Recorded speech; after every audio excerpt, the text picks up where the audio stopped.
Usa ka Davaoenya ang nakauli na sa Davao City human na appeal sa mga stranded sa Manila.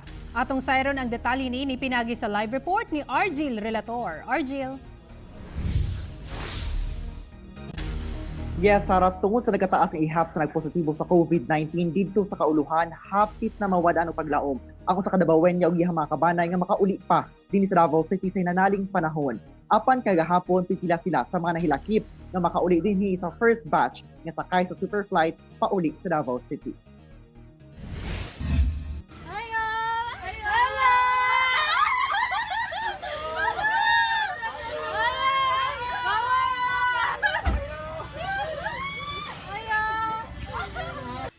Dili matungkad ang gibating kalipay ni Sheila Pardilio dihang sa wala damha, nakauli na gayud sila sa Davao City gikan sa magduha ka bulan nga pagka-stranded sa Manila ug sa Pampanga.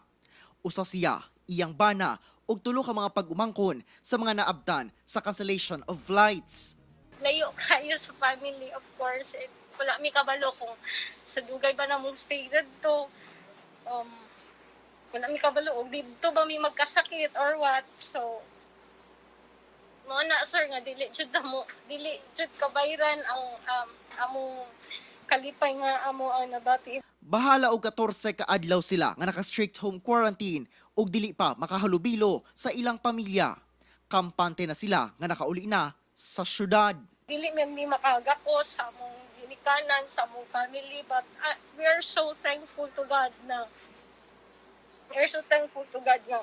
nakauli mi kay dili jud lalim ang amo ang part nga naghuna-una mi sa amo adto kung kano sa ami makauli or atimanon pa ba mi kay there's a lot of people. Gawa sa mga returning passengers, lakip sa first batch nga nakasakay sa Clark Davao Sweeper Flight kagahapon, mo ang mga overseas Filipino workers kon OFW. Most of them from Mindanao, 38 of them from Davao.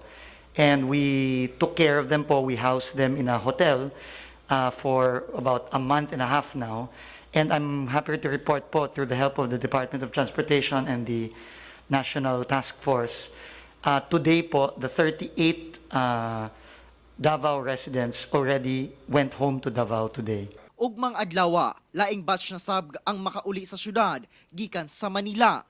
Nanawagan si Presidente Rodrigo Duterte nga dawaton sa mga LGUs ang mga pauli ng mga residente, ilabi na ang mga OFW.